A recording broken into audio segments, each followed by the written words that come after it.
Hallelujah. സ്തോത്രം സ്തോത്രം. Praise the Lord. ഇന്ന് കർത്താവിൻ്റെ വചനവുമായിട്ട് നിൽക്കുവാൻ തക്കവണ്ണം എൻ്റെ ജീവിതത്തിൽ പ്രിയപ്പെട്ട റോസ് ഫാമിലി പ്രെയർ ഗ്രൂപ്പിലുള്ള എല്ലാ പ്രിയപ്പെട്ടവരോടും ചേർന്ന് കർത്താവിൻ്റെ നാമത്തിലായിരിക്കാൻ തക്കവണ്ണം എൻ്റെ ജീവിതത്തിൽ ദൈവം തന്ന ഈ വലിയ ഭാഗ്യത്തെ ഓർത്ത് ഞാൻ നന്ദിയോടെ ഞാൻ എൻ്റെ ദൈവത്തെ സ്തുതിക്കുകയാണ്. പ്രത്യേകാൽ എന്നെ ഇപ്രകാരം ഒരു വചന ശുശ്രൂഷയ്ക്കായിട്ട് ക്ഷണിച്ച സിസ്റ്റർ റോസലിൻ സുരേഷിനോട് ഞാൻ പ്രത്യേകം നന്ദി അറിയിക്കുകയാണ്. നമ്മുടെ ജീവിതത്തിൽ ദൈവം നമുക്ക് തരുന്ന ഓരോ അവസരങ്ങൾ, ദൈവവചനം ശുശ്രൂഷിക്കാനായിട്ട് ദൈവം നമ്മുടെ ജീവിതത്തിൽ തരുന്ന ഓരോ അവസരങ്ങൾ, അത് നമ്മുടെ ജീവിതത്തിൽ ഏറ്റവും വിലപ്പെട്ടതാണ്, ഏറ്റവും ഹൃദ്യമാണ്. കർത്താവ് നമ്മളോട് സംസാരിക്കുന്ന സമയങ്ങളാണ്. ദൈവം നമുക്ക് തരുന്ന എല്ലാ അവസരങ്ങൾക്കായും നമുക്ക് നന്ദിയോടെ സ്തുതിക്കാം. നമ്മളൊന്നും ഒന്നും ചെയ്തിട്ടല്ല, ദൈവത്തിൻ്റെ വലിയ കരുണയാലും ദൈവത്തിൻ്റെ കൃപയാലും കർത്താവ് നമ്മളെ നിർത്തുകയും ദൈവം നമ്മെ പരിപാലിക്കുകയും സൂക്ഷിക്കുകയും ഒക്കെ ചെയ്യുന്ന ആ ദൈവത്തിൻ്റെ സ്നേഹത്തെ ഓർത്ത് നമുക്ക് ദൈവസന്നിധിയിലായിരിക്കാം. ഇപ്രകാരം എൻ്റെ ജീവിതത്തിലും ദൈവം എനിക്കൊരവസരം തന്നത് ഓർത്ത് ഞാൻ ദൈവത്തെ സ്തുതിക്കുകയാണ്. പ്രത്യേകാൽ ഇന്ന് യോന എന്ന പ്രസംഗ വിഷയത്തോട് അനുബന്ധിച്ച് പ്രിയപ്പെട്ടവരോട് ചേർന്നായിരിക്കാൻ തക്കവണ്ണം കർത്താവിൻ്റെ ജീവിതത്തിലും വലിയ ഒരു ഭാഗ്യം തന്നു. ഞാൻ നന്ദിയോടെ കർത്താവിനെ സ്തുതിക്കുകയാണ്. നമ്മൾ പ്രവാചകന്മാരെക്കുറിച്ച് നമ്മൾ ദൈവവചനത്തിൽ നമ്മൾ കാണുന്നുണ്ട്. അപ്രകാരം വലിയ പ്രവാചകന്മാരും ചെറിയ പ്രവാചകന്മാരെയും ഒക്കെ കുറിച്ച് നമ്മൾ ദൈവവചനത്തിൽ കാണുന്നുണ്ട്. ചെറിയ പ്രവാചകന്മാരുടെ കൂട്ടത്തിൽ ഉൾപ്പെട്ടതായിട്ടുള്ള യോനയെക്കുറിച്ച് നമുക്കല്പസമയം, എനിക്ക് ലഭിച്ചിരിക്കുന്ന ഈ സമയങ്ങൾ ദൈവം എന്നോട് സംസാരിച്ച, എന്നോട് ദൈവവചനം വായിച്ച സമയത്ത് കർത്താവ് എൻ്റെ ഹൃദയത്തോട് ഇടപെട്ട ചില കാര്യങ്ങൾ പ്രിയപ്പെട്ടവരുമായിട്ട് പങ്കുവയ്ക്കാനായിട്ട് ഞാൻ ആഗ്രഹിക്കുകയാണ്. അത് നമ്മുടെ എല്ലാവരുടെയും ജീവിതത്തിൽ അത് ദൈവം അനുഗ്രഹപ്രദമാക്കി തീർക്കേണ്ടതിനായിട്ട് ദൈവം വീണ്ടും ദൈവവചനത്തിൻ്റെ ആഴങ്ങളിലൂടെ ദൈവം നമ്മളോട് സംസാരിക്കേണ്ടതിനായും നമുക്ക് ദൈവീയ കരങ്ങളിൽ നമ്മളെ തന്നെ നമുക്ക് ഏൽപ്പിച്ചു കൊടുത്ത് പ്രാർത്ഥിക്കാം. കർത്താവേ, ഹല്ലേലൂയ, സ്തോത്രം സ്തോത്രം. ഞങ്ങൾ അങ്ങയെ സ്തുതിക്കുന്നു പിതാവേ. അവിടുത്തെ പാദപീഠത്തോട് ഞങ്ങൾ അടുത്തു വരുന്നു കർത്താവേ. ഹല്ലേലൂയ. കർത്താവേ, അവിടുത്തെ വചനവുമായി നിൽക്കുവാൻ, അതെ, അവിടുത്തെ വചനം ജീവനും ചൈതന്യവുമുള്ളതാണ്. ഇരുവായ്ത്തലയുള്ള ഏത് വാളിനേക്കാളും മൂർച്ചയേറിയതാണ്. പ്രാണനെയും ആത്മാവിനെയും സന്ധിമജ്ജകളെയും വേർവിടുവിക്കും വരെ തുളച്ചു ചെല്ലുന്നതാണ്. ഹൃദയത്തിലെ ചിന്തനങ്ങളെയും ഭാവങ്ങളെയും വിവേചിക്കുന്നതുമാണപ്പാ. അപ്രകാരമുള്ള ശക്തിയേറിയ അവിടുത്തെ വായിൽ നിന്ന് പുറപ്പെട്ട കർത്താവെ, അവിടുത്തെ വചനവുമായി നിൽക്കുന്നത് ഞങ്ങളുടെ ജീവിതത്തിൽ അത് വലിയ അനുഗ്രഹമാക്കി തീർക്കണമേ. ഞങ്ങൾ വചനം കേൾക്കുന്നത് ഞങ്ങളുടെ ജീവിതത്തിൽ അനുഗ്രഹമാക്കി തീർക്കണമേ കർത്താവെ. ഹല്ലേലൂയ. വചനം പ്രസ്താവിക്കുമ്പോഴും വചനം ഞങ്ങൾ കേൾക്കുമ്പോഴും ആഴത്തിൽ ദൈവത്തിൻ്റെ പരിശുദ്ധാത്മാവ് ഞങ്ങളോട് ഇടപെടുകയും സംസാരിക്കുകയും ചെയ്യുമാറാകണമെന്ന് പ്രാർത്ഥിക്കുന്നപ്പ. പ്രാർത്ഥന കേട്ടിരിക്കാൻ സ്തോത്രം, യേശുവിൻ നാമത്തിൽ തന്നെ, ആമേൻ. യോനയുടെ പുസ്തകത്തിലേക്ക് നമ്മൾ പ്രവേശിക്കുന്ന സമയത്ത് നമ്മൾക്ക് കാണാനായിട്ട് നമ്മൾ യോനയെക്കുറിച്ച് പറയുകയാണെങ്കിൽ, ചുരുക്കി പറയുകയാണെങ്കിൽ, ഇസ്രായേൽ ഒരു പ്രവാചകനായിരുന്നു യോനയുടെ പുസ്തകം നമ്മൾ ആദ്യം അതിലേക്ക് നമ്മൾ പ്രവേശിക്കുന്ന സമയത്ത് ഇതിൽ പറഞ്ഞിരിക്കുന്ന അമിതായുടെ മകനായ യോനായ്ക്ക് യഹോവയുടെ അരുളപ്പാടുണ്ടായത് എന്തെന്നാൽ, ഇങ്ങനെ പറഞ്ഞാണ് യോനയുടെ പുസ്തകം തുടങ്ങുന്നത്. പക്ഷെ അതിനു മുൻപ് ഞാൻ പ്രിയപ്പെട്ടവരോട് യോന മൂലമുണ്ടായ ഒരു പ്രവചനത്തെക്കുറിച്ച് ഞാൻ പറഞ്ഞിട്ട് യോനയുടെ പുസ്തകത്തിലേക്ക് കടക്കാൻ വേണ്ടി ഞാൻ ആഗ്രഹിക്കുകയാണ്. നമ്മൾ 2 രാജാക്കന്മാർ 14-ാം അധ്യായത്തിൽ യോനയെക്കുറിച്ച് നമ്മൾ കാണുന്നുണ്ട്. പക്ഷേ നമ്മൾ വളരെ കൂടുതൽ ആളുകളും അതൊരു പക്ഷേ ശ്രദ്ധിച്ച് കാണാനായിട്ടിടയില്ല. നമ്മളിവിടെ അതിൻ്റെ 23 മുതലുള്ള വാക്യങ്ങളിൽ ഇസ്രായേൽ രാജാവായ യോവാശിൻ്റെ മകൻ യൊരോബിയാം രാജാവായി ശമര്യയിൽ 41 സംവത്സരം വാണു. അതിൻ്റെ 25-ാം വാക്യത്തിൽ നാം കാണുന്നുണ്ട്, ഗത്ഹേഫർക്കാരനായ അമിതായുടെ മകനായ യോന പ്രവാചകൻ എന്ന തൻ്റെ ദാസൻ മുഖാന്തരം ഇസ്രായേലിൻ്റെ ദൈവമായ യഹോവ അരുളി ചെയ്ത വചനപ്രകാരം അവൻ ഹമാത്തിൻ്റെ അതിർ മുതൽ അരാബയിലെ കടൽ വരെ ഇസ്രായേലിൻ്റെ ദേശത്തെ വീണ്ടും സ്വാധീനമാക്കി. അതായത് ഇസ്രായേലിന് വിശാലതയെക്കുറിച്ച് പ്രവചിച്ചു യോന പ്രവാചകൻ.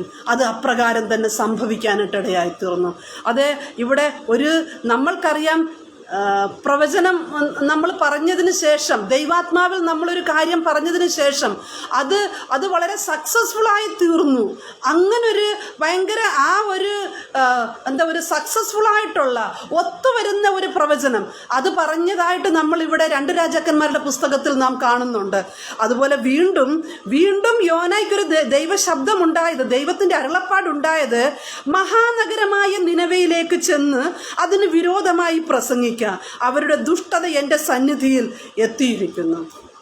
ഞാനിത് ഈ വേദഭാഗം വായിച്ച സമയത്ത് ദൈവത്തിൻ്റെ പരിശുദ്ധാത്മാവ് എൻ്റെ ഹൃദയത്തോട് ഇടപെട്ട ഒരു കാര്യം, നമ്മൾ പലപ്പോഴും നമ്മുടെ ജീവിതത്തിൽ നമ്മളിങ്ങനെ വളരെ സാവധാനത്തിൽ നമ്മുടെ ജീവിത നൗക ഇങ്ങനെ സഞ്ചരിച്ചു കൊണ്ടിരിക്കുന്ന സമയത്ത് പെട്ടെന്ന് ദൈവത്തിൻ്റെ ഒരു അരുളപ്പാട് നമ്മളോടുണ്ടാകുകയാണ്.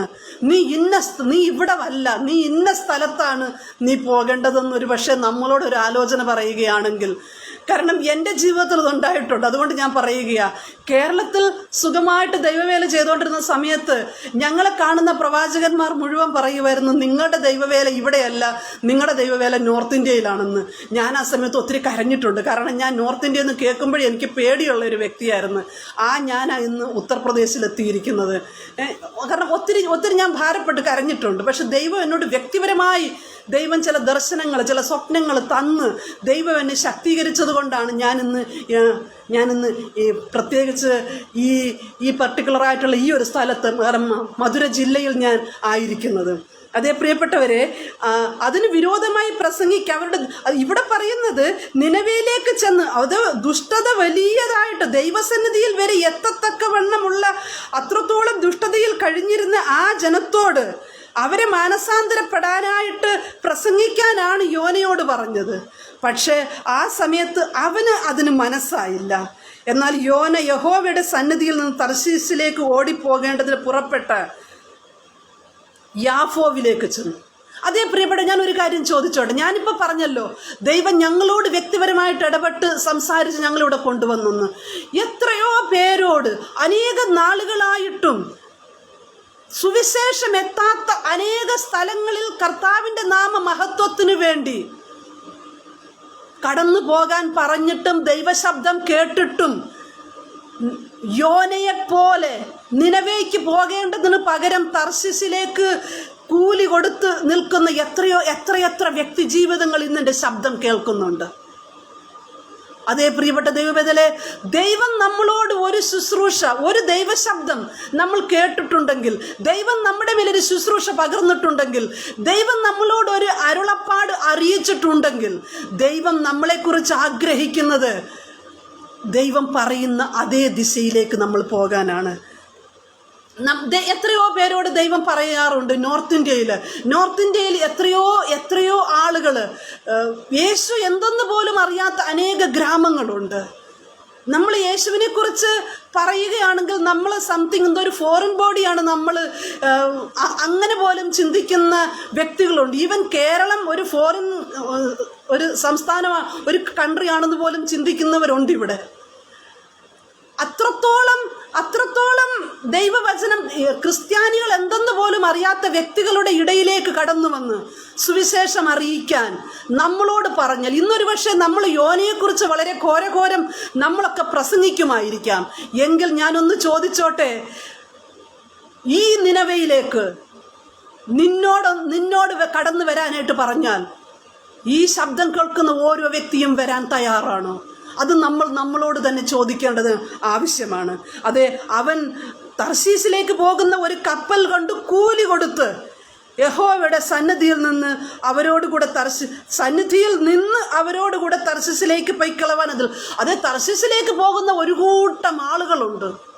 അവരോട് കൂടെ ചേർന്ന് തർശീസിലേക്ക് പോകാൻ വേണ്ടി, ദൈവഹിതത്തിൽ നിന്ന് അകന്നു പോകാനായിട്ട് അടുക്കാൻ ഒരു പക്ഷെ നിനക്ക് അധികം ആളുകൾ കൂടെ കാണത്തില്ല. ദൈവസന്നിധിയിൽ നിന്ന് നിന്നെ വാക്കുകൾ പറഞ്ഞ് ദൈവസന്നിധിയിൽ നിന്ന് അകറ്റാനായിട്ട് നിനക്ക് ഒത്തിരി കൂട്ടുകാരെ വേണമെങ്കിൽ കിട്ടും. ഇന്നൊരു പക്ഷെ കൂട്ടുകാരും ഇല്ലെങ്കിലും ദൈവത്തിന് വിരോധമായിട്ട് പറയുന്ന സമയത്ത് നിനക്ക് അനേക കൂട്ടുകാരെ ദൈവനാമത്തിന് വിരോധമായി, ദൈവമക്കൾക്ക് വിരോധമായിട്ട് ഒക്കെ സംസാരിക്കാനാണെങ്കിൽ അനേക കൂട്ടുകാരെ നിനക്ക് കിട്ടും. അങ്ങനെ അവരോട് കൂടെ തർശീസിലേക്ക് പൊയ്ക്കളവാൻ അതിൽ കയറി. അവൻ കൂലിയും കൊടുത്തു. അതിലേക്ക് കയറാൻ വേണ്ടി ദൈവഹിതത്തിൽ നിന്ന് അകന്നു പോകാനായിട്ട് ഈവൻ പൈസ വരെ അതിനുവേണ്ടി ചെലവഴിക്കാൻ തയ്യാറായിട്ടാണ് ഇന്ന് അനേകരായിരിക്കുന്നത്. പലപ്പോഴും ഇന്ന് ദൈവഹിതപ്രകാരമല്ല പലപ്പോഴും നമ്മുടെ സാമ്പത്തികം പോലെ നമ്മൾ ഉപയോഗിക്കുന്നത്. പലപ്പോഴും നമ്മുടെ ജീവിതത്തിൽ സാമ്പത്തിക തകർച്ചകൾ വരാൻ കാരണം പ്രിയപ്പെട്ടവരെ ഇതല്ലേ, നമ്മൾ ദൈവഹിതത്തിന് യോജിച്ച രീതിയിലല്ല നമ്മളുടെ സാമ്പത്തിക നന്മകൾ നമ്മൾ ഉപയോഗിക്കുന്നത്. ദൈവം അവനോട് നിനവയിലേക്ക് പോകാൻ പറഞ്ഞ സമയത്ത് അവൻ അതിന് വിരോധമായി തർശീശിലേക്ക് പോകാനായിട്ട് കൂലി കൊടുത്തു. യഹോവയുടെ സന്നിധിയിൽ നിന്ന്, ഒരു മനുഷ്യനിൽ നിന്നല്ല. അവൻ വിചാരിച്ചു ഒരുപക്ഷെ ഞാൻ ഇപ്പം ഈ നിൽക്കുന്ന ഈ സ്ഥലത്ത് നിന്ന് അങ്ങോട്ട് ദൂരോട്ടങ്ങ് സ്ഥലം ദൂരെ പോകും തോറും, തർശീശിനോട് ഞാൻ അകന്നു പോകും തോറും, ദൈവം എന്നോട് പറഞ്ഞ സ്ഥലത്ത് നിന്ന്, ദൈവത്തിൻ്റെ അരുളപ്പാടിൽ നിന്ന് ഞാൻ അകന്നു പോകും തോറും, ദൈവം എന്നോട് പറഞ്ഞ ആ സ്ഥലത്ത് നിന്ന് ഞാൻ എത്രത്തോളം അകന്നു പോകും തോറും ദൈവം എന്നെ കാണത്തില്ല എന്ന് അവനൊരു പക്ഷെ ചിന്തിച്ചിരിക്കാം. പക്ഷേ അവൻ കപ്പലിൽ കയറിയ കൂടെ തന്നെ അവൻ്റെ ഓരോ നടപ്പിലും അവൻ്റെ അവൻ ചലിക്കുമ്പോഴൊക്കെയും അവൻ്റെ കൂടെ ആ ദൈവത്തിൻ്റെ സാന്നിധ്യമുണ്ട്. അവൻ അതിൽ കയറി യഹോവയോ സമുദ്രത്തിൽ ഒരു പെരുങ്കാറ്റടിപ്പിച്ചു. കപ്പൽ തകർന്നു പോകുവാൻ തക്കവണ്ണം സമുദ്രത്തിൽ വലിയൊരു കോളുണ്ടായി. കപ്പൽക്കാർ ഭയപ്പെട്ടു ഓരോരുത്തൻ താൻ്റെ ദൈവത്തോട് നിലവിളിച്ചു. അവൻ അവിടെ കയറി, കപ്പലിൽ വലിയ പ്രശ്നങ്ങളായിരുന്നു, സമുദ്രത്തിൽ വലിയ കോളുണ്ടായി, കപ്പൽക്കാരാകെ ഭയപ്പെടുവാനിടയായി തീർന്നു. ഒരു ദൈവിക സാന്നിധ്യം കൂടെയുള്ള ഒരു വ്യക്തി ആ കപ്പലിൽ കടന്നു ചെന്നിരുന്നെങ്കിൽ ആ കപ്പൽ വളരെ ശാന്തമായിട്ട് പോയേനെ. ഇതിവൻ ദൈവത്തിൻ്റെ സന്നിധിയിൽ നിന്ന് അകന്നു പോകും തോറും, ഈവൻ നമ്മുടെ വ്യക്തിപരമായ ജീവിതത്തിൽ പോലും ഞാൻ പറയട്ടെ, ഒരു കുടുംബത്തിൽ, ഇവിടെ കപ്പലിലെ കാര്യം പറയാം, ദൈവഹിതത്തിൽ നിന്ന് അകന്നു പോകുന്ന ഒരു വ്യക്തി ആ കപ്പലിൽ ഉണ്ടായിരുന്നത് കൊണ്ട് ആ കപ്പലിന് വിരോധമായി സമുദ്രത്തിൽ വലിയൊരു കോളുണ്ടായി. അതേ പ്രിയ ദൈവവൈതലേ, ഒരു വ്യക്തി ദൈവഹിതം അനുസരിക്കാത്ത ഒരു വ്യക്തി ഒരു കുടുംബത്തിലുണ്ടെങ്കിൽ, ആ കുടുംബത്തിൻ്റെ നാഥനായിക്കോട്ടെ, ആ കുടുംബത്തിലുള്ള ഏതെങ്കിലും ഒരു വ്യക്തി ആയിക്കോട്ടെ, ദൈവഹിതം അനുസരിക്കാത്ത ഒരു വ്യക്തിയാണെങ്കിൽ ആ വ്യക്തി മുഖാന്തരം ആ കുടുംബത്തിന് വളരെ നഷ്ടങ്ങൾക്കും കഷ്ടങ്ങൾക്കും ഒക്കെ കാരണമായി തീരും. അത് നിന്റെ കുടുംബത്തിൻ്റെ മൊത്തമായിട്ടുള്ള ആ കഷ്ടതയും നഷ്ടവും കണ്ട് തിരിച്ചറിയട്ടെ, ഈ നാളുകളിൽ മടങ്ങി വരട്ടെ എന്ന് ദൈവത്തിൻ്റെ പരിശുദ്ധാത്മാവ് ആലോചന അറിയിക്കുകയാണ്. ഞാൻ ഇവിടെ നിന്ന് ഞാൻ പ്രിയപ്പെട്ടവരോട് ചില കാര്യങ്ങൾ ഞാൻ ചോദിക്കാൻ ആഗ്രഹിക്കുകയാണ്. അതേ, നിന്റെ ജീവിതത്തിൽ ദൈവഹിതമല്ലാത്ത ചിലവുകളുണ്ടോ? ദൈവഹിതമല്ലാത്ത ചിലവുകൾ, ദൈവം നമുക്ക് വച്ചിരിക്കുന്ന വ്യവസ്ഥയ്ക്കല്ലാതെ എന്തെങ്കിലും രീതിയിൽ പൈസ ചിലവഴിക്കുന്ന ഒരു വ്യക്തിയാണോ നീ?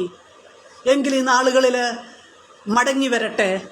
മടങ്ങി വരുന്ന അനുഭവമെങ്കിൽ നിന്റെ സാമ്പത്തികത്തിൽ പിശാച് കെട്ടിയിരിക്കുന്ന ആ കെട്ടുകളെ അഴിക്കാനായിട്ട് ദൈവം ആഗ്രഹിക്കുകയാണ്. അതുമാത്രമല്ല, ഓരോരുത്തൻ താൻ്റെ ദൈവത്തോട് നിലവിളിച്ചു. അവരോരോരുത്തരും അവരവരുടെ ദൈവത്തോട് നിലവിളിക്കുകയാണ്.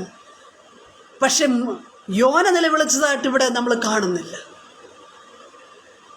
ഞാൻ വീണ്ടും അതിന് മുമ്പോട്ട് വരട്ടെ. ഞാൻ അതിൻ്റെ കപ്പലിന് ഭാരം കുറയ്ക്കേണ്ടതിന് അവർ അതിലെ ചരക്ക് സമുദ്രത്തിൽ എറിഞ്ഞു കളഞ്ഞു.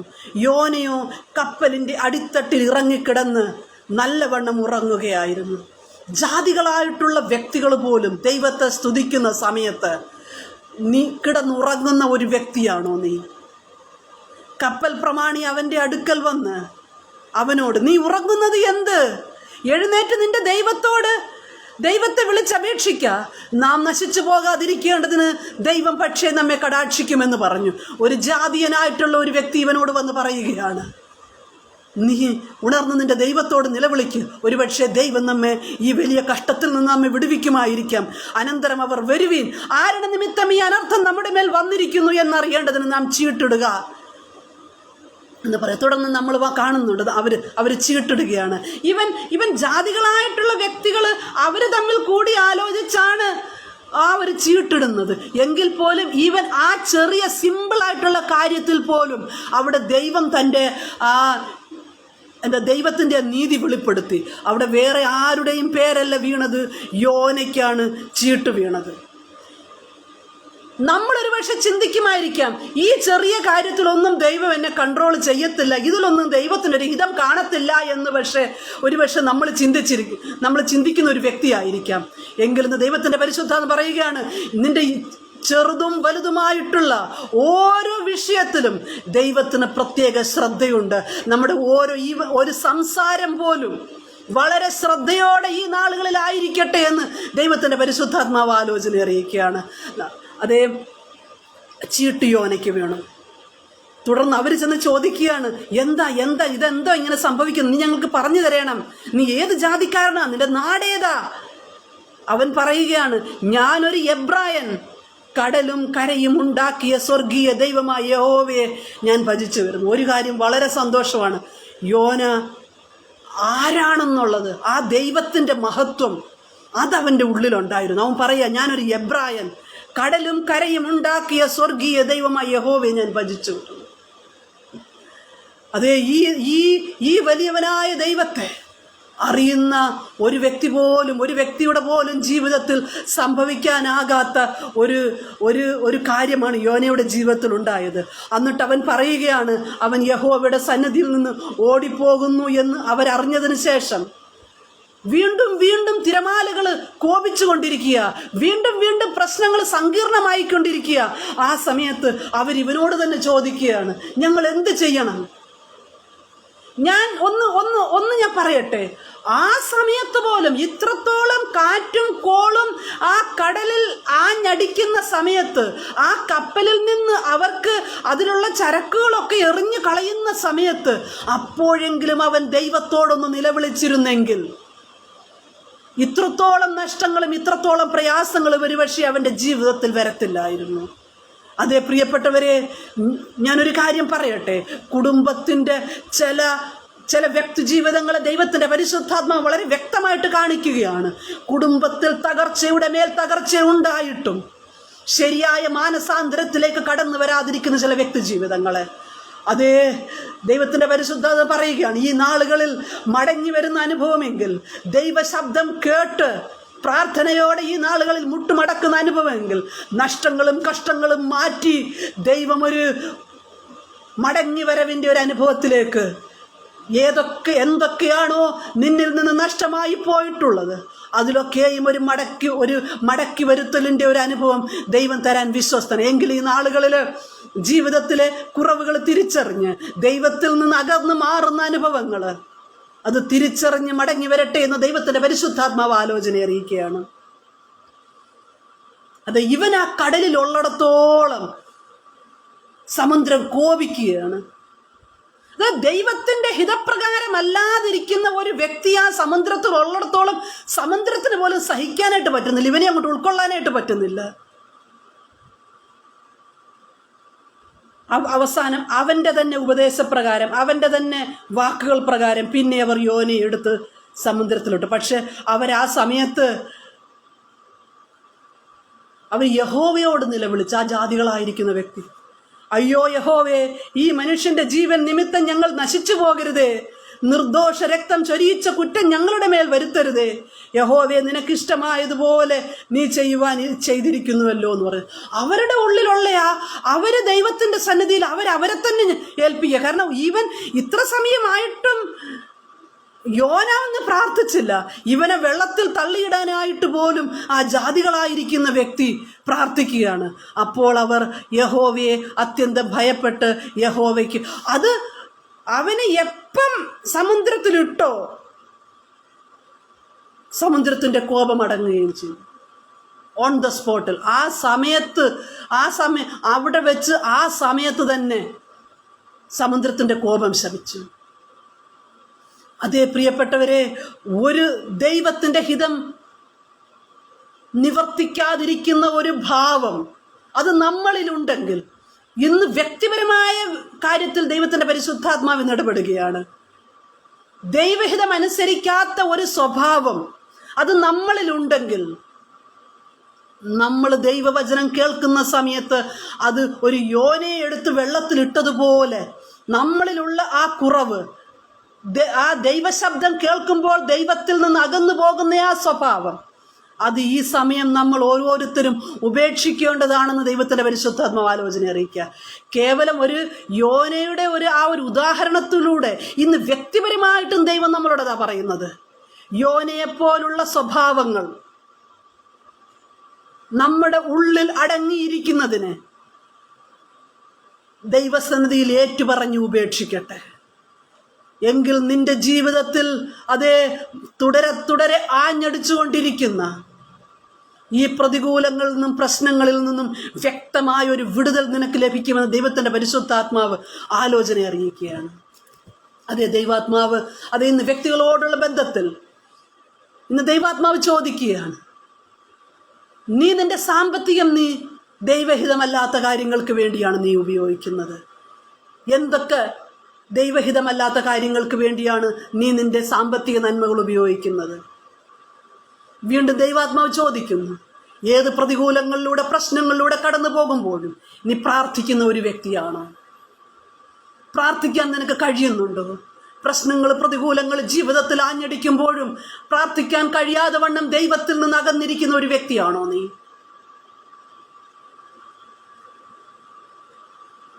അതേ വീണ്ടും ദൈവാത്മാവ് ചോദിക്കുന്നു, നീ ആത്മാവിൽ ഉണർന്നിരിക്കുന്ന ഒരു വ്യക്തിയാണോ? ജാതികൾ പോലും ദൈവത്തെ സ്തുതിക്കുന്ന സമയത്ത് നിനക്ക് ആത്മാവിൽ ഉണർന്ന് ദൈവത്തെ സ്തുതിക്കാൻ കഴിയാതിരിക്കുന്ന അവസ്ഥയാണോ നിന്റെ ജീവിതത്തിലുള്ളത്? ഹല്ലേലൂയ. ദൈവഹിതപ്രകാരമുള്ള ഒരു ജീവിതമാണോ നീ നയിക്കുന്നത്? ദൈവത്തിന്റെ ശബ്ദത്തിനനുസരിച്ചാണോ നിന്റെ മുൻപോട്ട് പോക്ക്? നീ മുൻപോക്കേണ്ടത് ഈ നാളുകളിൽ ആവശ്യമാണ്.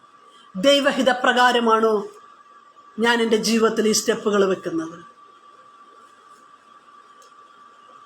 ദൈവം നമ്മളോട് ഓരോ സമയത്തും സംസാരിക്കുമ്പോൾ ദൈവഹിതത്തിനു വേണ്ടി നമ്മളിലുള്ള കുറവുകളെ ഏറ്റുപറഞ്ഞ് ഉപേക്ഷിക്കുന്ന ഒരു വ്യക്തിയാണോ നീ? എങ്കിൽ ഇന്ന് ദൈവാത്മാവ് പറയുകയാണ്, അങ്ങനെയെങ്കിൽ നിന്റെ ജീവിതത്തിൽ ഈ നാളുകളിൽ ദൈവം ചില പ്രവർത്തികളെ ചെയ്യാനായിട്ട് ആഗ്രഹിക്കുകയാണ്. വീണ്ടും നമ്മൾ ഇതിൻ്റെ മുൻപോട്ട് വരികയെന്ന സമയത്ത് യോന അതിന്റെ 16-ാം വാക്യം മുതൽ 1-ാം അധ്യായം. അപ്പോൾ അവർ യഹോവയെ അതിന്റെ 17 നമുക്ക് വായിക്കാം. യോനയെ വിഴുങ്ങേണ്ടതിന് യഹോവ ഒരു മഹാമത്സ്യത്തെ കൽപ്പിച്ചാക്കിയിരിക്കുന്നു. അങ്ങനെ യോന 3 രാവും 3 പകലും മത്സ്യത്തിന്റെ വയറ്റിൽ കിടന്നു. 3 രാവും 3 പകലും മത്സ്യത്തിന്റെ വയറ്റിൽ കിടന്ന യോന 2-ാം അധ്യായത്തിൽ നാം കാണുന്നു, യോന മത്സ്യത്തിന്റെ വയറ്റിൽ വെച്ച് തന്റെ ദൈവമായ യഹോവയോട് പ്രാർത്ഥിച്ചു പറഞ്ഞത് എന്തെന്നാൽ, തുടർന്ന് ഇങ്ങോട്ട് വലിയൊരു പ്രാർത്ഥനയാണ് നാം കാണുന്നത്. എന്നാൽ അതിൻ്റെ 10-ാം വാക്യം, യഹോവ മത്സ്യത്തോട് കൽപ്പിച്ചിട്ട് അത് യോനയെ കരയ്ക്ക് ഛർദ്ദിച്ചു കളഞ്ഞു. മത്സ്യത്തിന്റെ വയറ്റിൽ കിടന്ന് യോന പ്രാർത്ഥിച്ച പ്രാർത്ഥന ദൈവം കേൾക്കുകയും അത് യോനയെ കരയ്ക്ക് ഛർദ്ദിച്ചു കളയാനുമായിട്ടിടയായി തീർന്നു. 3-ാം അധ്യായത്തിന്റെ ആദ്യം യഹോവയുടെ അരുളപ്പാട് 2-ാം പ്രാവശ്യം യോനയ്ക്കുണ്ടായത് എന്തെന്നാൽ, നീ പുറപ്പെട്ട് മഹാനഗരമായ നിനവയിലേക്ക് ചെന്ന് ഞാൻ നിന്നോട് അരുളി ചെയ്ത പ്രസംഗം അതിനോട് പ്രസംഗിക്കുക. 1-ാം അധ്യായം തുടങ്ങിയ സമയത്ത് ഇതേ കാര്യം ദൈവം പറഞ്ഞു. വീണ്ടും ഇത്രയും സംഭവത്തിന് ശേഷം 3-ാം അധ്യായത്തിലും ദൈവം ഇതേ കാര്യം യോനയോട് പറയുകയാണ്, നീ ചെന്നതേ. ഒന്ന്, നിനവയോടുള്ള ദൈവത്തിന്റെ കരുതൽ. 2-ാമത് യോനയോടുള്ള ദൈവത്തിന്റെ കരുതൽ. വേണമെങ്കിൽ ആ സമുദ്രത്തിലിട്ട സമയത്തൊന്ന് കൊന്നുകളയാമായിരുന്നു ദൈവത്തിന്. അൺനാച്ചുറൽ ആയിട്ടുള്ള കാര്യങ്ങൾ അവിടെ സംഭവിച്ചത്. ഒരു മത്സ്യത്തിന്റെ വയറ്റില് 3 ദിവസം ജീവനോടെ ഇരിക്കുക എന്ന് പറഞ്ഞാൽ ഒരിക്കലും അത് പോസിബിൾ ആയിട്ടുള്ള ഒരു കാര്യമല്ല. അത് എപ്പോഴോ നമ്മുടെ സ്റ്റൊമക്കിനകത്ത് ഒരു വസ്തു ചെന്നിട്ടുണ്ടെങ്കിൽ അത് ഡൈജസ്റ്റ് ആയി പോകും. ഡൈജസ്റ്റ് ആകാതെ വണ്ണം യോനയെ സൂക്ഷിച്ച ദൈവം. കാരണം ഒരു ദൈവത്തിന്റെ പ്രത്യേക പരിപാടിക്ക് വേണ്ടി യോനയെ ദൈവം സൂക്ഷിക്കുകയായിരുന്നു. അങ്ങനെയല്ലേ പ്രിയ ദൈവവേദന നമുക്കും പറയാനുള്ളത്? യോനയെപ്പോലെ എത്രയോ സമയങ്ങളിൽ സമുദ്രത്തിലൊക്കെ നമ്മളെ ഇട്ട് കളയേണ്ട അവസ്ഥ നമ്മുടെ ജീവിതത്തിൽ ഇല്ലായിരുന്നോ? നമ്മളൊരു പക്ഷെ യോനയെക്കുറിച്ച് നമ്മൾ ഘോരം പ്രസംഗിക്കുമായിരിക്കാം. പക്ഷെ യോന ഒരു വട്ടം കഴിഞ്ഞ് 2-ാമത്തതിൽ യോന മാനസാന്തരപ്പെട്ടു. പക്ഷെ നമ്മുടെ ജീവിതത്തിൽ എത്രയോ പ്രാവശ്യം നമ്മൾ ദൈവശബ്ദം കേട്ടിട്ടും ദൈവം പറഞ്ഞിരിക്കുന്ന ശുശ്രൂഷ ചെയ്യാൻ കഴിയാതെ നമ്മളായിരിക്കുന്നു.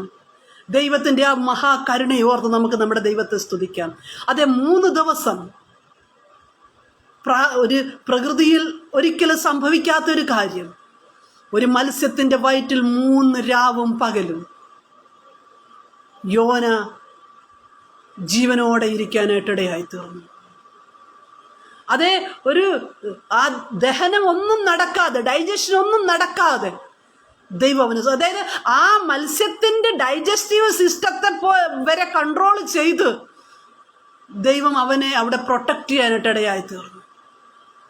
നമ്മളത് വായിക്കുന്നുണ്ട്. യഹോവ മത്സ്യത്തോട് കൽപ്പിച്ചിട്ട് അത് യോനയെ, മത്സ്യത്തോട് യഹോവ കൽപ്പിച്ചു. ഈവൻ ഒരു ജീവിയാണെങ്കിൽ പോലും ആ ദൈവത്തിൻ്റെ ശബ്ദം കേൾക്കുക. അവനെ ഛർദ്ദിക്കാനായിട്ട് കൽപ്പിച്ച അവൻ്റെ ഒരു ഇരയായിരുന്നത്, ആ മത്സ്യത്തിൻ്റെ ഇരയാ. ഭയങ്കര ടേസ്റ്റി ആയിട്ടുള്ളൊരു പക്ഷേ ഒരു ഫുഡായിരുന്നിരിക്കാം അത്. പക്ഷെ യഹോവ കൽപ്പിച്ചപ്പോഴത്തേക്ക് ഉടനെ അതിനെ യോനയെ കരയ്ക്ക് ഛർദ്ദിച്ചു കളഞ്ഞു. അതേ പ്രിയപ്പെട്ടവരെ, നമുക്ക് കർത്താവിൻ്റെ ആ മഹാകരുണയോർത്ത് നമുക്ക് നമ്മുടെ ദൈവത്തെ സ്തുതിക്കാം. അതേ, അതിൻ്റെ 2-ാം വാക്യത്തിലുണ്ട്, ഞാൻ നിന്നോട് അരുളി ചെയ്ത പ്രസംഗം അതിനോട് പ്രസംഗിക്കാം. ഞാൻ നിന്നോടൊരു പ്രസംഗം അരുളി ചെയ്തിട്ടുണ്ട്. ആ പ്രസംഗം നിനവയോട് പ്രസംഗിക്കാനായിട്ട് പറയുകയാണ്. അതേ, അവർ രക്ഷ പ്രാപിക്കാനായിട്ടുള്ള ഒരു പ്രസംഗം, അനേകർ രക്ഷ പ്രാപിക്കാനുള്ള ഒരു പ്രസംഗം ഇന്ന് നമ്മളെ ഓരോരുത്തരെയും ദൈവം ഏൽപ്പിച്ചിട്ടുണ്ട്. പ്രിയപ്പെട്ടവരെ, ആ രക്ഷ പ്രാപിക്കാനുള്ള പ്രസംഗം നമ്മളത് പറയുന്നുണ്ടോ? സ്വർഗരാജ്യം സമീപിച്ചിരിക്കാൽ മാനസാന്തരപ്പെടുവീൻ എന്ന ആ പ്രസംഗം,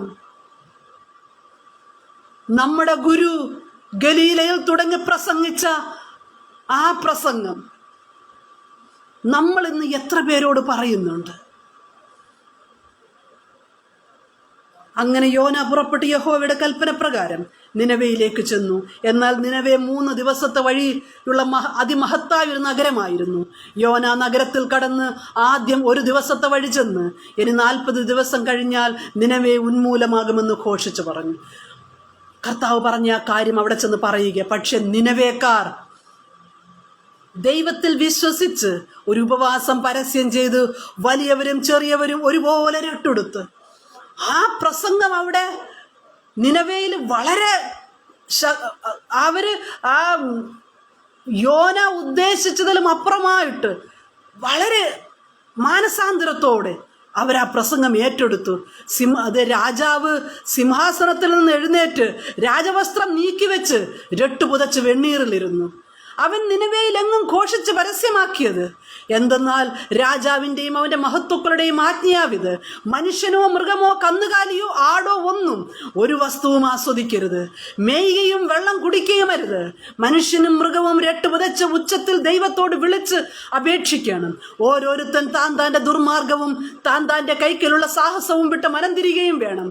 ദൈവം വീണ്ടും അനുതപിച്ച് നാം നശിച്ചു പോകാതെ ഇരിക്കേണ്ടതിന് അവൻ്റെ ഉഗ്രകോപം മാറുമായിരിക്കും. ആർക്കറിയാം? അവർ ദുർമാർഗം വിട്ടുതിരിഞ്ഞു എന്ന് ദൈവം അവരുടെ പ്രവൃത്തികളാൽ കണ്ടപ്പോൾ താൻ അവർക്ക് വരുത്തുമെന്ന് അരുളി ചെയ്തിരുന്ന അനർത്ഥത്തെക്കുറിച്ച് ദൈവം അനുതപിച്ചത് വരുത്തിയതുമില്ല. അതേ പ്രിയപ്പെട്ടവരെ, അതേ അവരോടുള്ള ദൈവത്തിൻ്റെ ഉഗ്രകോപം ദൈവം വിട്ടുമാറി. അവർക്ക് വരുത്തുമെന്ന് പറഞ്ഞിരുന്ന ആ ശിക്ഷകളെയെല്ലാം അതിനെക്കുറിച്ച് ദൈവം അനുതപിച്ച് അത് വരുത്തിയതുമില്ല എന്ന് ദൈവത്തിൻ്റെ വചനത്തിൽ നാം കാണുന്നുണ്ട്. അതേ പ്രിയപ്പെട്ടവരെ, ദൈവത്തിൻ്റെ വചനം കേൾക്കുമ്പോൾ നിനവേക്കാർ മാനസാന്തരപ്പെട്ടതുപോലെ ഒരു മാനസാന്തരം നമ്മുടെ ജീവിതത്തിലും ഈ നാളുകളിൽ വരാനായിട്ട് ദൈവം നമ്മളെക്കുറിച്ച് ആഗ്രഹിക്കുകയാണ്. പലപ്പോഴും എത്ര നാളും ദൈവശബ്ദം കേട്ടിട്ടും ദൈവത്തിൻ്റെ വഴിയിലേക്ക്, ദൈവത്തിൻ്റെ ഇഷ്ടത്തിലേക്ക്, ദൈവത്തിൻ്റെ ആലോചനയിലേക്ക് മടങ്ങി വരുവാൻ കഴിയാതെ ഇരിക്കുന്ന വ്യക്തി ജീവിതങ്ങളോട് ദൈവത്തിൻ്റെ പരിശുദ്ധ എന്ന് പറയുകയാണ്. അതേ, ഒരു നിനവേക്കാർ ദൈവത്തിൻ്റെ ആലോചന കേട്ട് അവർ ക്ഷണത്തിൽ മാനസാന്തരപ്പെട്ട് അവരുടെ പ്രവർത്തികൾ അവർ എല്ലാം വിട്ടുമാറി മാനസാന്തരപ്പെട്ടതുപോലെ ദൈവത്തിൻ്റെ വചനം അത്രയും ശ്രേഷ്ഠതയോടെ അത്രയും ഗൗരവത്തോടെ ഈ നാളുകളിൽ നാമും നമ്മുടെ ജീവിതത്തിൽ ഏറ്റെടുക്കേണ്ടത് ആവശ്യമാണ് പ്രിയപ്പെട്ടവരെ. പക്ഷെ ഒരു കാര്യം, 4-ാം അധ്യായത്തിലേക്ക് നാം വരുമ്പോൾ നമ്മളൊരു കാര്യം ശ്രദ്ധിക്കുന്നത്, യോനയ്ക്ക് ഇത് അത്യന്തം അനിഷ്ടമായി തീർന്നു. ഇത് കണ്ടപ്പം അവരെല്ലാവരും, ഒരുപക്ഷെ നമ്മളൊക്കെ ഇങ്ങനെ ചിന്തിക്കും, നമ്മളൊരു കാര്യം പ്രസംഗിച്ചു കഴിഞ്ഞാൽ 40 ദിവസം കഴിഞ്ഞാൽ നിനവേ ഉന്മൂലമാകുമെന്നാ പ്രസംഗിച്ചത്. ഇതെന്താ കർത്താവെ ഉന്മൂലമാകാത്തത്? ഞാൻ ഉന്മൂലമാകുമെന്ന് പ്രവചിച്ചിട്ടും ഉന്മൂലം എന്താ ആകാത്തത്? ഇത് നമ്മളൊരു പക്ഷെ നമ്മുടെ ഒരു പ്രസ്റ്റീജ് ഇഷ്യൂ ആയിട്ട് നമ്മളത് എടുക്കും. അങ്ങനൊരു ചിന്ത കൊണ്ടായിരിക്കാം ഒരുപക്ഷെ യോനയ്ക്ക് ഇത് അത്യന്തം അനിഷ്ടമായി. അവന് കോപം വന്നു, അവന്റെ പ്രവചനം അതുപോലെ നടക്കാതിരുന്നത് കൊണ്ട്. അയ്യോ യഹോവേ, ഞാൻ എൻ്റെ ദേശത്തായിരുന്നപ്പോൾ ഞാൻ പറഞ്ഞ വാക്ക് ഇത് തന്നെയല്ലയോ? അതുകൊണ്ടായിരുന്നു അത്. കർത്താവെ, നീ ഇങ്ങനൊക്കെ ചെയ്യുമെന്ന് എനിക്കറിയാം, അതുകൊണ്ടാണ് ഞാൻ തർശീസിലേക്ക് ഓടിപ്പോയത്. പക്ഷേ ദൈവത്തെക്കുറിച്ചുള്ളൊരു നല്ലൊരു കാഴ്ചപ്പാട് യോനയ്ക്കുണ്ടായിരുന്നു. അവൻ പറയുകയാണ്, നീ കൃപയും കരുണയും ദീർഘക്ഷമയും മഹാദയയുമുള്ള ദൈവമായി അനർത്ഥത്തെക്കുറിച്ച് അനുതപിക്കുന്നവനെന്ന് ഞാൻ അറിഞ്ഞു. ആ ഒരു അറിവ്, അതൊരു വളരെ ശക്തമായിട്ടുള്ള ഒരു അറിവ്. ആ അറിവല്ലേ യോനയെയും ഇത്രത്തോളം സൂക്ഷിച്ചത്? ആ അറിവല്ലേ നിനവയെ രക്ഷിച്ചത്? അതേ പ്രിയപ്പെട്ടവരെ, ദൈവത്തിൻ്റെ ആ കൃപയും കരുണയും ദീർഘക്ഷമയും മഹാദയയുമല്ലേ നമ്മളെ ഓരോരുത്തരെയും ഇതുവരെയും സൂക്ഷിച്ചത്? എത്രയോ നാൾ നമ്മൾ ഈ ദൈവത്തെ വിട്ട് നമ്മൾ മാറിപ്പോയ സമയങ്ങളിൽ ഈ ദൈവശബ്ദം കേട്ടിട്ടും പിന്നാകട്ടെ എന്ന് നമ്മുടെ ഹൃദയത്തെ കഠിനമാക്കിയ സമയത്തും, പ്രിയ ദൈവവേദലേ, അവൻ്റെ ആ കൃപയും കരുണയും ദീർഘക്ഷമയും മഹാദയയും അതൊക്കെയല്ലേ നമ്മളെ വീണ്ടും നമ്മളെ ഒരു വർഷം കൂടെ നോക്കട്ടെ എന്ന് പറഞ്ഞ് നമ്മെ നിലനിർത്തിയത്. പ്രിയപ്പെട്ടവരെ, നമ്മൾ വീണ്ടും അവിടെ കാണുന്നുണ്ട്, അവനൊരു കുടിലുണ്ടാക്കി നഗരത്തിന് എന്ത് ഭവിക്കുമെന്ന് കാണുവോളം അതിൻ കീഴെ തണലിൽ പാർത്തു. യോനയെ അവൻ്റെ സങ്കടത്തിൽ നിന്ന് വിടുവിക്കാൻ തക്കവണ്ണം അവൻ്റെ തലയ്ക്ക് തണലായിരിക്കേണ്ടതിന് യഹോവയായ ദൈവം ഒരു ആവണക്ക് കൽപ്പിച്ചുണ്ടാക്കി. ആ ആവണക്ക് നിമിത്തം യോന ഒത്തിരി സന്തോഷിച്ചു. പക്ഷെ പിറ്റന്നാൾ പുലർന്ന സമയത്ത് നമ്മൾ ദൈവത്തിൽ കാണുന്നുണ്ട്, ദൈവം ഒരു പുഴുവിനെ കൽപ്പിച്ചാക്കി. അത് ആവണക്ക് കുത്തിക്കളഞ്ഞു, അത് വാടിപ്പോയി. സൂര്യൻ ഉദിച്ചപ്പോൾ വലിയ ചൂടുള്ള കാറ്റടിച്ചു. യോനയുടെ തലയിൽ അത് കൊള്ളുകയാൽ, വെയിൽ കൊള്ളുകയാൽ അവൻ ഒത്തിരി ക്ഷീണിച്ച് മരിച്ചാൽ കൊള്ളാം എന്നവൻ ഇച്ഛിച്ച ഒരു സമയം വന്നു. ജീവിച്ചിരിക്കുന്നതിനേക്കാൾ മരിക്കുന്നത് നന്ന് എന്ന് അവൻ പറയാനായിട്ടിടയായി തീർന്നു. ജീവിതത്തിൽ പ്രശ്നങ്ങളിൽ പ്രതികൂലങ്ങൾ കൂടെ കടന്നു പോകുമ്പോൾ മരിച്ചു പോയാൽ നന്നായിരുന്നു എന്ന് പറഞ്ഞ അനുഭവങ്ങൾ നമ്മളുടെ ഓരോരുത്തരുടെയും ജീവിതത്തിൽ ഉണ്ടായിട്ടില്ലേ?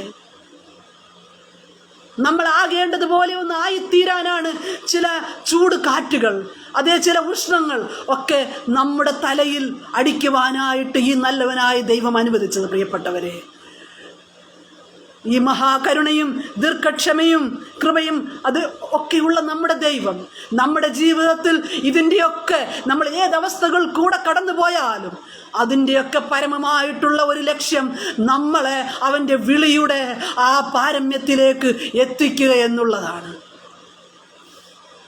ആ സമയത്ത് അവൻ കോപിച്ചത് കണ്ടിട്ട് ദൈവം ചോദിക്കുക, നീ ഇത് കോപിക്കുന്നത് വിഹിതമോ?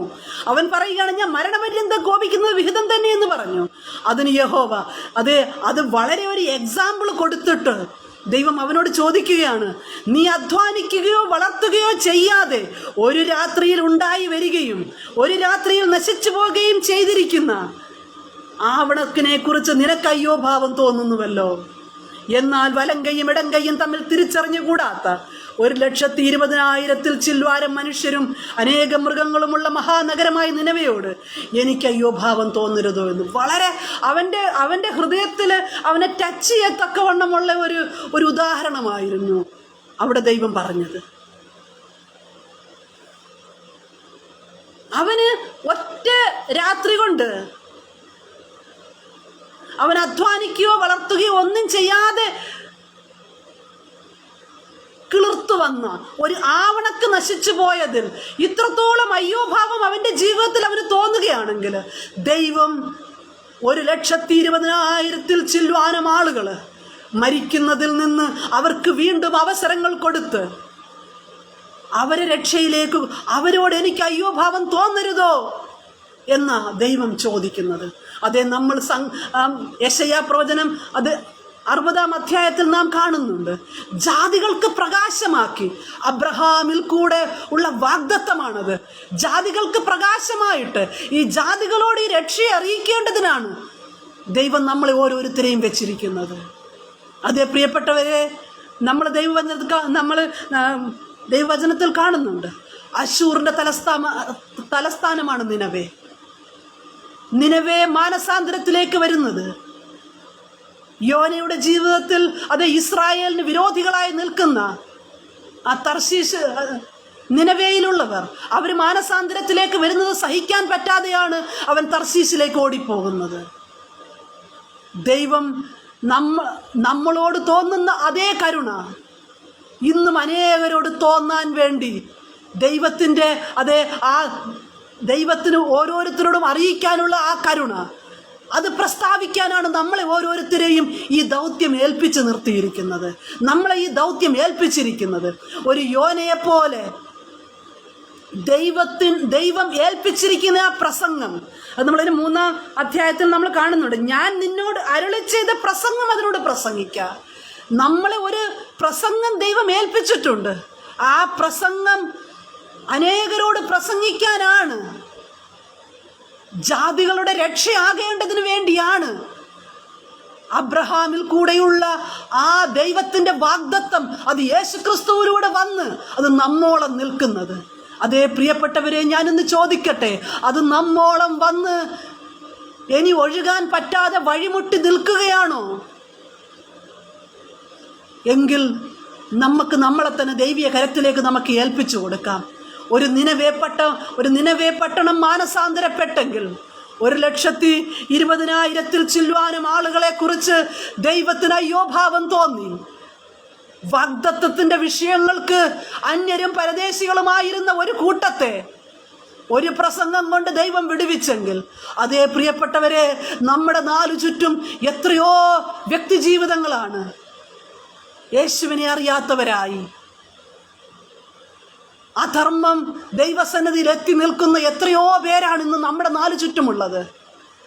യോനയെ ഏൽപ്പിച്ച അതേ പ്രസംഗം നമുക്കും ഈ നാളുകളിൽ അനേകരോട് കടന്നു ചെന്ന് പ്രസ്താവിക്കാനായിട്ട് നമുക്ക് ദൈവീയ കരങ്ങളിൽ നമ്മളെ തന്നെ ഏൽപ്പിച്ചു കൊടുക്കാം. പ്രിയപ്പെട്ടവരെ, നമ്മുടെ വ്യക്തിപരമായ ജീവിതത്തിൽ, അത് നമ്മുടെ കുടുംബ ജീവിതത്തിലുള്ള ബന്ധത്തിൽ, പല പല വിഷയങ്ങളിൽ ഭാരപ്പെടുന്ന വ്യക്തി ജീവിതങ്ങളോട് ഇന്ന് ദൈവത്തിൻ്റെ പരിശുദ്ധാത്മാവ് ആലോചന അറിയിക്കുന്നത്, ദൈവഹിതത്തിന് വേണ്ടി ഈ നാളുകളിൽ ഒരു യോനയെ പോലെ ഏൽപ്പിച്ചു കൊടുക്കാം. നമ്മൾ ഈ നാളുകളിൽ ആത്മഭാരമില്ലാത്തവരായി തീരല്ലേ പ്രിയപ്പെട്ടവരെ? നശിച്ചു പോകുന്ന ഓരോ വ്യക്തികളെയും കുറിച്ചുള്ളൊരു ആത്മഭാരം, നമ്മുടെ സൃഷ്ടികളോടുള്ള ഒരു സ്നേഹം, അതാണ് ഈ നാളുകൾ ദൈവം നമ്മളെക്കുറിച്ച് ആഗ്രഹിക്കുന്നത്. അല്ല സ്വന്തമായൊരു ആവണക്ക് വന്ന് നമ്മുടെ സ്വന്തം സുഖത്തിന് വേണ്ടിയുള്ള ഇഷ്ടങ്ങളല്ല, അനേകരുടെ രക്ഷയ്ക്ക് വേണ്ടി ദിവ്യ ജ്യോതിസുകളായി ഈ നാളുകളിൽ പ്രകാശിക്കാനായിട്ട് പ്രിയപ്പെട്ടവരെ, നമുക്ക് ദൈവീയ കരത്തിലേക്ക് നമുക്ക് നമ്മളെ തന്നെ ഏൽപ്പിച്ചു കൊടുക്കാം. നമുക്ക് ദൈവീയ കരത്തിൽ നമുക്ക് ഏൽപ്പിച്ചു കൊടുത്ത് നമുക്ക് പ്രാർത്ഥിക്കാം. നമ്മളെ ഓരോരുത്തരിലും, എൻ്റെ ഈ ശബ്ദം കേൾക്കുന്ന ഓരോ പ്രിയപ്പെട്ടവരോടുമുള്ള ദൈവത്തിൻ്റെ ആലോചനയാണിത്. നമ്മുടെ സാമ്പത്തികം, നമ്മുടെ സമയങ്ങൾ, നമുക്ക് ദൈവം തന്നിരിക്കുന്ന എന്തൊക്കെ ദൈവം തന്നിട്ടുണ്ടോ എല്ലാം ഉദാസീനതയോടെ ചിലവഴിക്കുവാനല്ല. നമുക്ക് സൗകര്യങ്ങൾ, നമുക്ക് ലഭിച്ചിരിക്കുന്ന സ്ഥാനങ്ങൾ,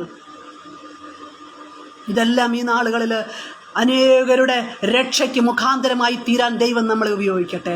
നമുക്ക് കർത്താവിൻ്റെ കരങ്ങൾ നമ്മളെ തന്നെ നമുക്ക് ഏൽപ്പിച്ചു കൊടുത്ത് പ്രാർത്ഥിക്കാം. പ്രിയപ്പെട്ടവരെ, ഞങ്ങളുടെ ദൈവമേ, സ്വർഗീയ നല്ല പിതാവേ, നല്ല സമയത്തിനായി കർത്താവെ കർത്താവെ സ്തുതിക്കുകയും കർത്താവെ ഞങ്ങളങ്ങേ മഹത്വപ്പെടുത്തുകയും ചെയ്യുന്നു. കർത്താവെ ഹല്ലേലൂയ, ഹല്ലേലൂയ. കർത്താവെ, യോന പ്രവാചകൻ ഇത് തൻ്റെ ജീവിതത്തിലുണ്ടായ ഈ കാര്യങ്ങൾ അത് ദൈവവചനത്തിൽ അത് എഴുതി വച്ചെങ്കിൽ, കർത്താവെ, ഇത് ഞങ്ങളുടെ ഓരോരുത്തരുടെയും ഉള്ളിലുള്ള യോനയുടെ ജീവിതത്തിലുണ്ടായിരുന്ന സ്വഭാവങ്ങൾ കർത്താവ് എന്തെങ്കിലും ഞങ്ങളുടെ ജീവിതത്തിലുണ്ടെങ്കിൽ അതിനെ മാറ്റാൻ വേണ്ടിയാണെന്ന് ഞങ്ങൾ അറിയുന്നു കർത്താവേ. ആവണക്കിൽ സന്തോഷിക്കുവാനല്ല കർത്താവെ ഞങ്ങളെ അവിടുന്ന് വിളിച്ചത്.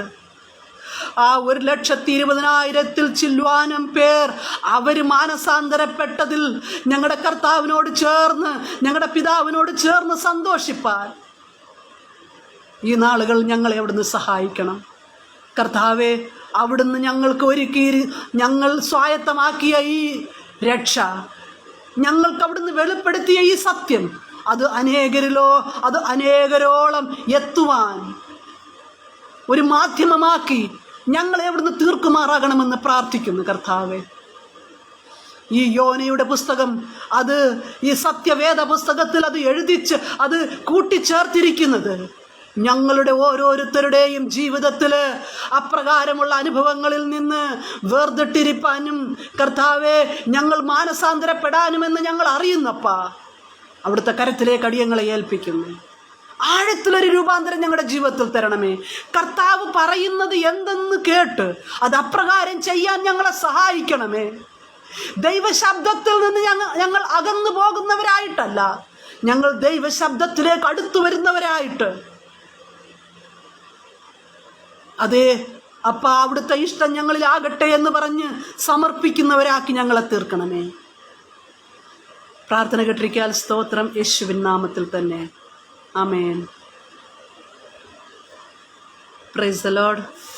കർത്താവിൻ്റെ വചനം പ്രസ്താവിക്കുവാൻ തക്കവണ്ണം എൻ്റെ ജീവിതത്തിൽ ഇങ്ങനൊരു സാവകാശം ഒരുക്കി തന്ന റോസ് ഫാമിലി പ്രയർ ഗ്രൂപ്പിനോട് ഞാൻ നന്ദി അറിയിക്കുന്നു. പ്രത്യേകിച്ച് ഗ്രൂപ്പിലുള്ള എല്ലാ മെമ്പേഴ്സിനെ ഓർക്കുന്നു.